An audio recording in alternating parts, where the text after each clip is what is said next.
All right, you guys ready? Big reveal that we've kind of sort of already done because it makes the video way easier. Yeah. All right, welcome back to another seminar at the Flyin Miata Summer Camp. I am Brandon. This is a special one. This is a project we've been working on for a really long time, kind of in the background. Well, maybe in the background publicly, but not in the background as far as we're concerned. And we are kind of trying something new here. So this is not quite ready to sell, but we're going to kind of give you a peek into what we've done and what we've created here, and we'll see what you guys think of it. So apologies for the late start. Our new product seminar ran a little long. This is for everybody, really. But new product seminar ran a little long. It was great. You should check it out on YouTube. But yeah, so apologies for starting late, but here we go. So grand reveal. Let me pull off. I probably should have prepped with the tape here. Yes, please. And it's our new catalog! Yay! Look at that! All sorts of shiny stuff in there. Wait, what's that thing down there? Oh, look, there's more stuff here. So we are in the process of developing an NC turbo kit. It's been a long time coming. We wanted to do this for a very long time, and for lots of different reasons, it hasn't really happened until now. So we have been working on this really since late last year, I would say, and trying to move as quickly as possible. So I'm going to kind of give you a rundown on what we did, how we did, why we did, what our goals were, what our requirements, as far as we're concerned, were in developing a kit like this. So the saying is that the perfect car is cheap, fast, and reliable, but you have to pick two, right? So we are aiming for the best possible combination of those three that we can do. Is this going to be the cheapest thing out there? No, because I would argue it's going to be the best. Is it going to be economical? Is it going to be reasonably priced? Yes. Is it going to be fast? Yes. Is it going to be reliable? Absolutely, because that is very, very high on our list. So we started out with goals. We've been doing turbo kits for a long time. We've got a ton of experience in it. We kind of, at this point, we know what works and what doesn't. So durable was very, very, very high on the list. So durable means high quality parts. It means a turbo made by Garrett, because Garrett is an extremely good manufacturer that makes a very reliable turbo that we've been selling for decades with extremely minimal problems. It means as few potential failure points as possible. So, you know, if there's a bunch of different independent metal pipes and they're all joined together with couplers, each one of those couplers is a thing that could potentially fail. Maybe the likelihood is not great, but it's a potential failure point, so we wanted to eliminate that. So, like with our other turbo kits, it's custom formed silicone. So it's a perfect fit. It's very, very durable. It's very easy to install. And it, I mean, I guess I'm biased, but I think it looks awesome as well. Well, I'll kind of get into the details, but we want to make sure that everything is done properly. You know, we don't say, well, the turbo doesn't fit really well in here, so we're going to, you know, change the center section like this to make that work. Well, that's actually, you know, okay, I'll get a little specific here. The oil drain is very difficult to fit in here. It's very, very tight, and I'll show you all that on the engine we've got over here. It would be very easy to solve that problem by rotating the center section and shooting it out this way, you know, kind of downhill but close to horizontal. Well, that is going to mess up the thermal siphoning of the water cooling of the turbo. So no, we're not going to do that. We're going to do it the right way, which means no more than 20 degrees rotation off of horizontal of that center section so that you get the proper thermal siphoning when the car shuts off. You know, the kind of like with our turbo reroute for the NAs and NBs, the water that comes out of the turbo is very hot, so we don't want to put it back into the engine. We want to put it back into the heat exchanger so that it's cool before it goes back into the engine. So those are all kind of things that some of them we made sure to apply along the process, along the road. Some of them we knew on the front end that we were going to do that. It's got to be 100% emissions legal. No funny business. No, well, if I move the O2 sensor back here, then I'm not going to have a check engine light. Nope. You delete a catalytic converter, illegal. Whether it's enforced is a different question or not, but That makes it that it's an illegal car, technically speaking, for the street. And this is going to be a CARB-approved kit. So we've got to maintain that catalytic converter, which was a struggle, and I'll talk about in a minute. And then obviously performance. You know, so this kit uses the 2860 RS, excellent turbo, Garrett. We don't really like it on the earlier cars because they're too small of a displacement, but on the bigger 2-liter, it's a great solution for this car. So works very well. And the other thing that sounds a little counterintuitive is we want it as close to stock as possible. We don't want to require anything weird. We don't want to allow weird drivability. We don't want to say, yeah, it's great and it's super fast, but then you have to do this, this, and this to actually make it work, and it's kind of a struggle to deal with on a daily basis, and so on and so forth. So that's kind of a general ethos, if you will, throughout the entire kit. Two of the main things that means is no little battery. Stock battery, stock location, or very nearly. No funny business there. We don't require tiny batteries that are not going to last very long. That, you know, they're okay as long as it's over, 30 degrees or whatever. If you want to drive this in sub-zero temperatures, sweet, it'll work just as well as the car did to start off with. So all that kind of stuff. The other thing that is huge is the calibration, is tuning. So there's a bunch of different tuners out there that can do a good job. Basically, we went straight to a known source, which is an OE calibrator. So it's not an aftermarket guy, it's not a trial and error kind of guy. It's an OE guy that has a ton of experience in this at the OE level, doing the cars that you drive and expect to work perfectly every day, and has all the emissions experience as well. So it's going to be a clean kit by the time we're done as well. So, and then the easiest install possible. We want to make it so that there's nothing complicated involved. There's as little modification to the chassis as possible necessary, and you can do it really as quickly as possible. And I think we got there. I hope so. So the design. So let's see. For the design, I will walk over here. So we have a giant pile of things that is, you want to move this, that we didn't plan for completely, apparently. So we've used a lot of plastic here in the last 6 months or so. We kind of started at the beginning. We want a turbo in NC. The first thing is, where's the turbo going to go? So we started playing with stuff. We did a ton of 3D scanning. So we've got a 3D scan of the whole engine bay. And then we just started drawing stuff. Said, I think maybe here, I don't know, let's see. So we printed this thing that, yes, has holes in it, and no, is, and believe it or not, is not actually for a Subaru, because that's the first thing that everybody says. This is just, why would I bother with an entire manifold? I want to find out where the turbo goes. So we printed this, and we said, okay, well, that's close, but it needs to move here and here and here. We need to do this. So we printed this guy, and these are quick and dirty CAD stuff. This is just to get the location right. And actually, we got that pretty quickly. So this location was pretty good. So from there, we printed an entire manifold. So, and we had to account for flow. We want to make the flow as smooth as possible. Big passages in there. The different runners come together as smoothly as possible.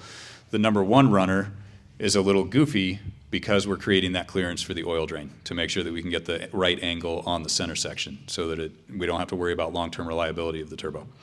And we follow exactly what Garrett says to do, because Garrett knows what they're doing. So that actually came together pretty quickly. This is taped together because Kyle printed all of these for us on his home printer, and Kyle had a small printer, and now Kyle has a very big printer. So we don't have to worry about that anymore. But that's kind of a side thing. So the next part of it was the outlet. So we have to maintain the stock cat. So that is for emissions. We can't change the location. We could technically change the catalytic converter itself, probably, but it would be extremely expensive to do so from lots of different directions. But for you guys buying a kit, if we replace this cat, it's going to cost about $1,000 to do it. So if you already have a perfectly functional cat, why would we do that? Why don't you use the cat that you already have and save your $1,000? That's exactly what we did. But with where the cat is, that means we had to get from here to here, or vice versa, I suppose, without modifying brake lines, because the brake lines are right here, without modifying the frame rail, because the frame rail is also right here, and maintaining good flow and all that kind of stuff, and that was a challenge. So we started with different ideas. First we said, okay, well let's do something similar to what we have now, a kind of short little outlet, and then we're going to go stainless steel from there. So we've got this, which would theoretically be a small little cast piece, and then we've got this thing, which would be bent stainless. Well, that fits, but it's kind of goofy and it's extremely hard to fabricate. This would be a very expensive piece to fabricate, so that would make the kit very expensive, so we're not going to do that. So then we went to, okay, we'll do a longer cast piece, and we'll do a kind of goofy top for the cat. Well, that's better, but this, a tapered cone like that, kind of hard to do in sheet metal. That's also going to be expensive to do. So we ultimately ended up with a goofy shaped outlet. So this is cast. So our geometry is much less constrained with cast, and we can play with stuff a lot more, which means that we can move it around and twist it around so that it clears all the things it needs to clear, but it also maintains a good cross-sectional area volume so that it increases in diameter as it goes for good flow and good power and good spool and all that kind of fun stuff. So cool, we've got an idea. Does this work? Well, that's close, but we need to change it, so let's change it. Okay, yeah, that's better, but it's still not there, and I'll spare you it, but it took a long time. That was a challenging shape to get just right. So we ended up with it right here. So this is a very strange looking shape, frankly. Mike tells me that we really need to put a snakeskin pattern on this because it looks like a cobra or something. I'm not sure that we're going to do that because, again, kit cost, but it would be kind of entertaining for sure. But basically the geometry is very strange, but it makes it so that it fits really well. It nestles right into the frame rail there. The brake lines are still close, but we're going to put a good heat shield on that to protect that, and you've got room.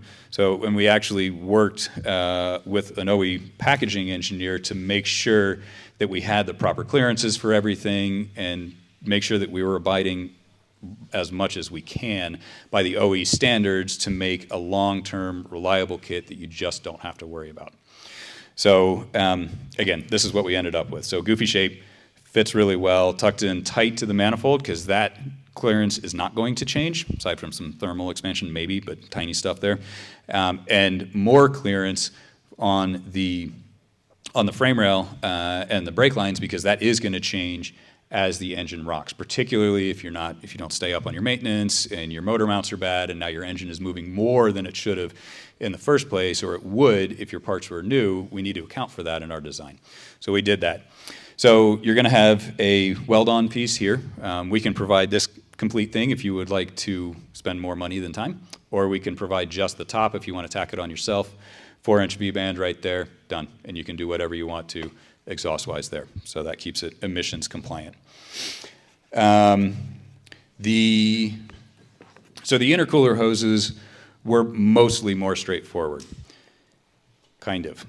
So I definitely made life complicated because I was very dead set on the battery. I really, really, really did not want to compromise by changing to a different battery. And that made our lives very difficult because if we had just ditched the battery, it would have been so much easier. There's a ton of room if you do that, and there's basically no room if you don't do that. So the initial plan was to run the compressor outlet down past the alternator, get rid of this duct, and I don't really know why it's there to start off with, frankly, and then run kind of up here to the intercooler and around the corner, and it comes in the side. So we played we played with that for a little while, got everything. So this shape was basically perfect. It mimicked the radius of the alternator. It fit down in there. There was, and it was a really nice fit, and there was no clearance. This is a hard fail on the OE packaging thing, and it was up against a hard edge. So we got the shape perfect. It was great, and it just was too risky to do because it sat fine on a static car where nothing was moving. As soon as you move the car, this might rub, especially long term, especially if you're not maintaining your motor mounts. So we had to ditch this idea, basically. So we went through some other things here, and you guys can come up and look at this stuff once I'm done. But basically, we ended up with, okay. So you guys can come up and look at the car. Internets can see the car now. You guys can't, so I'll talk about it on here. So basically, we ended up with this shape. So we take the battery, we move it over an inch or two, just a little bit, just enough to create enough space for this to snake through. And it's going to snake through without touching anything. It still has clearance on everything. So it achieves the goal of stock battery, the straightest routing possible, easy install, all that fun stuff. So snakes around there, drops into the intercooler, up and over. You do have to drill a hole in the firewall here, or bulkhead, I should say, right here for a passage, but that's very easy, and we've got some ideas to make that as just absolutely easy and straightforward and clean as possible. That also meant, so we experimented a lot with intakes as well, and we couldn't fit over the battery. You know, we totally could, and there would have been a giant hole in the hood, which doesn't seem very close to stock. So we didn't do that. So the air filter is going to go here. For those of you who are extremely familiar with the NC layout, that's where the washer bottle is. So the washer bottle is going to go back in this corner where there's just a ton of room. But that means you've got a nice, short, pretty straight run on your intake and very, very clean mounting for your bypass valve right here. So, and honestly, this was just a piece of cake. Tons of room on that side, easy peasy.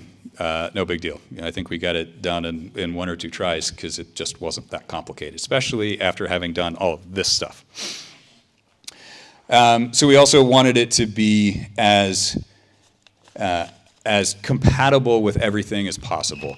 So that means the stock shock tower brace clears, or the turbo clears the stock shock tower brace. So we don't have to worry about that. Aftermarket ones may or may not clear. If you've got a brace that goes across the front here, we haven't tested any, and that may just be nature of the beast because the turbo's got to go somewhere. Let's see. So yeah, and the kit is going to run 8 psi. So power-wise, we haven't run anything. I don't know. I would guess mid 200s, but we'll see. We'll see what it actually shows up. So it should be a really, really nice power level for the NC chassis. Yeah, so I kind of already talked about this a little bit, but the install should be pretty straightforward. You have to drill this hole right here in the bulkhead, and that's basically it. The battery and the power steering reservoir are moved to the driver's side just an inch or two, just a little bit. And so all of the turbo hardware has access. So there are recesses. There are recesses in there. I don't know how well you can see that, but for tooling. So you can get the tooling in there so you can actually do it. That's a lot of stuff packed into a small bag. So there is a specific order of operations, and there's some hints and tricks that you have to do in order to make it happen. But it does happen, and it is as easy and straightforward as possible. So, yeah, and then more custom formed hoses for turbo water. We've got because of the tight spacing on the oil drain, we've got a bent stainless tube that will take the oil away from the turbo, and then from there it's going to be a rubber line because good quality rubber line with a heat shield is extremely reliable. So that is the plan there. So in terms of timeline, these cars, these silicone hoses literally showed up yesterday. That was a major source of panic for me because I did not think they were going to show up in time, but they did, and I am very excited. And these are actually the first samples, and they fit beautifully. Obviously, I've been busy for the last day or two, so I haven't had a lot of time to fully evaluate, but first glance, it looks awesome. So from here, we finalize everything. There's a few more things to do. We do the tuning, and then we drive them all around, hopefully across the country a couple of times. So in terms of when is the kit going to be available, I can't answer that question. It's going to be a while. It's going to be a few months. This is definitely too far out for me to commit to anything, but we are working as hard as possible to get stuff done as quickly as possible. So that is basically my spiel. Are there any questions about anything? What's it going to cost? Also way too early to answer that question, but a totally valid question. We are aiming for very reasonable, roughly the price of our existing kits, but there are a lot of layers in there that we've got to nail down first. So I think we will be extremely competitive. Yes? What are you going to use for engine management? So we are going to flash the ECU. The specifics are, we're very close, but TBD on that one. Yes? Let bolt onto the 2.5? 2.5. So if you want to put this kit on a 2.5, it will not be emissions legal, and we are not fully supporting that. That said, it's possible that we paid attention to that, and that should be a very easily solvable thing. We haven't actually tried it yet, so we'll find out, but we have done some measurements and paid attention to some stuff, so it should, not a commitment, work. Yes? What about the countries that have different washer bottles? That is an excellent question. Quite frankly, I was unaware of that, but they're... Canada.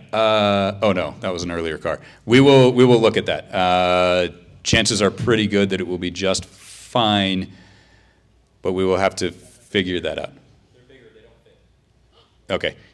Short version TBD. We'll see on that one. Yes.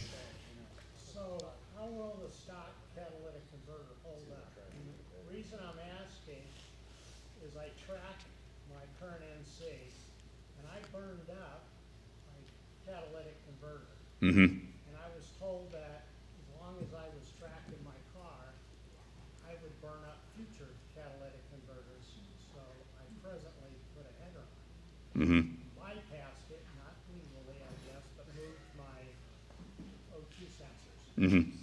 So, do you know how this is gonna work in a track situation, running hard for 20 minutes? And will it affect like the catalytic converter and stuff like that? Will we have heating problems? Sure. Do you have a flash or tune or anything on your car?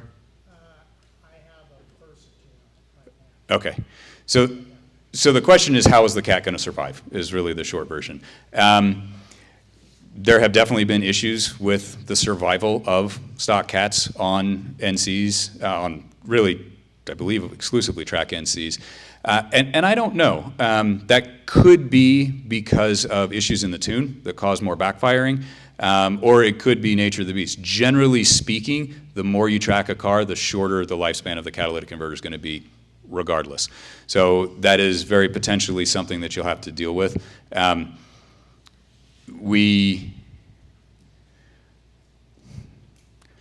4-inch V-band is an easily available thing, and it's not a long way from here to here. So if you want to do something else, have at it. We're not going to do it because it's illegal for emissions, and we can get in big trouble. You guys probably wouldn't. We would. So TBD. You know, we'll see how these survive, and we'll go from there. With the calibration, it is possible that this kit will survive better, but I also don't want to guarantee that, if that makes sense. All right, and then is part of your testing, will you track the car? Will you run it where it's gonna get excessive heat? before you release the kit? Yeah, so the question is, will we track the car before we release it? Absolutely. It is going to have a ton of track time. It's going to have a ton of street time. That's part of the reason for the delay, because these cars are pretty close, or this car is pretty close to running right now, but we have done no testing. So the hard parts I'm pretty confident in, but you don't know what you don't know, which is why we do testing and which is why we're going to beat the snot out of them before we release it to the customers. Yes? What about the stock cooling? What about stock cooling? That's another thing that we'll look at. We do have cooling upgrades for the NC to start off with, and these cars will be fully instrumented to see what it is and what we do or do not need to do with it. And situations will vary because, so your usage may or may not require the parts that our usage does, but that is another thing that we'll look at. So very high likelihood that you'll need a radiator. The stock fan is actually pretty good, but if that's a thing that comes into it, we'll look at that. And that's another thing we'll investigate. So. What did the packaging engineer say about dropping a 10 socket? So Matt is trying to be funny. He wants to know what the packaging engineer says about dropping a 10 millimeter socket in the engine bay. The engine bay is mostly done, so that if the 10 millimeter socket doesn't hit the ground, apparently Mazda has done their job right. We haven't really changed it enough for that to matter, because that is apparently one of the requirements. Yes? How do you feel about the increased power levels with the NC1 internals?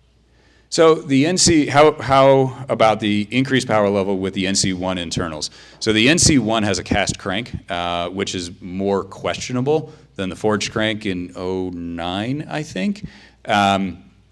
So it should be okay. A lot of that's going to come down to usage. When we sold the superchargers, we didn't see many problems with that, but you definitely have more headroom with the forged crank. So a forged crank is going to be safer, period, end of story. If it's a track car you're abusing every weekend, it would make me nervous. If it's a street car that maybe you take to the track every once in a while, it'll probably be fine. So there are no guarantees in that kind of thing, but the forged crank is absolutely a much safer thing. Yes? So looking further ahead, what's the possibility of extending this development process to potentially the ND to replace the DVR system? So what's the possibility of extending this? Basically, what's the possibility of doing the same thing to the ND turbo? Right now, we have no plans for that. That's a pretty big can of worms right there. So we are focusing on this, and then we'll worry about what makes the most sense after that. How's that for a non-answer? More, yes. Yeah. Why the NC? Why now? Why the NC? Why now? Good question. So the NC has been a bit of a redheaded stepchild for a long time, as a lot of people know. The NC is also still an excellent platform that is much maligned. I think the general feeling and hope, now that we've invested all of this time and money, is that the public perception of that is changing. The NC is an excellent chassis. It's very stiff. You can put big tires on it. It's much more comfortable than basically any other Miata because there's a lot more room in there, and the engine takes to boost well. So and are kind of the cheapest Miatas out there right now. So it kind of seems, when we hope, that the stars are aligning for this being the perfect time to do this. And we are trying to add more and more NC parts to kind of complement this. We have a lot more than people give us credit for. That said, we can absolutely add a lot more. This is our focus right now, and we're not only focusing on the NC and not only the NC Turbo, but it is a focus that we're going to try to apply more and more to. Aren't the NC transmissions tougher than the NDs? Aren't the NC transmissions tougher than the NDs? I am trying to remember the quote, but I believe the NC 6-speed is the strongest manual transmission that Mazda has ever produced. So yes, in other words. Any more questions? Yes? Will you need fueling upgrades? Will you need fueling upgrades? Yeah. So I guess there's two ways to answer that question. You will not need additional fueling upgrades, but you will need the fuel injectors that come in the kit and the tune. So, any more questions? Yes? Does the fuel grade change? So you need to run premium. Now, if premium to you is 91, that's okay. That will be accounted for in the tune. But yeah, you definitely cannot run regular with a turbo car. I assume you'll need a clutch upgrade. Not necessarily. So with this, that's a little bit of TBD as well. With the supercharger, the stock clutch actually lasted a pretty good while, but when it goes out, you should replace it with our clutch or a stronger clutch anyway. Now the way the torque hits on a turbo is a little different than a supercharger, so that may be a little different, and it may be. My suspicion is that it's the same thing, but that it'll last a while. It's still a while, but maybe a shorter while with the turbo. So we're going to experiment with that, see what we figure out. Clutches are probably not new at this point, unless you've already replaced it. So probably if you want to be conservative, yes, do it on the front end. You might be able to get away with it if you're trying to pinch pennies for a bit. Obviously, that depends wildly on how you're driving the car. More questions? Yes? How many NC owners are in the room? I mean, that's probably 20%, maybe? How many NC owners are in the room? I'm gonna guess 20%, maybe. So, yeah, definitely some. Okay, yes? Should I buy an NC now before the market heats up? Should I buy an NC now before the market heats up? Very possibly. According to our latest NC owner, that is already happening. So yeah, you know, you have missed the low point, but we haven't hit the high point yet, so yes, jump on it. Okay, I think I'm going to call it. That's a bunch of questions. Do we have any online questions, Sailor Man? Did you already talk about CARB certification? I did. So CARB certification, in case anybody missed it, it'll be CARB certified. So that's the short version. Yes? Can I rebuild a Generation 1 NC with that and with a forged crank motor cheaper than I can go buy a new Miata? Ooh. Okay, so I thought I knew where that question was going, and then it took a right turn. So can I rebuild an NC1 engine with a forged crankshaft from an NC2? Yes, which is what I thought you were going to ask. Will it be cheaper than buying a new Miata? Oh boy. No, I mean, no. It obviously that's going to depend. If you're doing the work yourself and you're comparing it to a brand new ND, yeah, it's going to be way cheaper. If you're paying somebody else to do it versus buying an NC2, ooh, probably not. But you'll have a rebuilt engine, so pros and cons. So that's a loaded question right there. And the turbo and suspension. Yeah, well, and a turbo and suspension, but that's going to apply to either one. So that's a wash.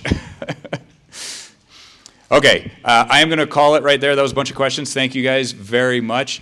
You are more than welcome to come up. Please check it out. Ask questions in person and all that kind of stuff. And for you on the internet and you here, follow us on all the socials, YouTube, Facebook, Instagram, et cetera, et cetera. If you have comments later, drop them in the comments and we will try to answer them. And we will see you next time. Thanks, everybody.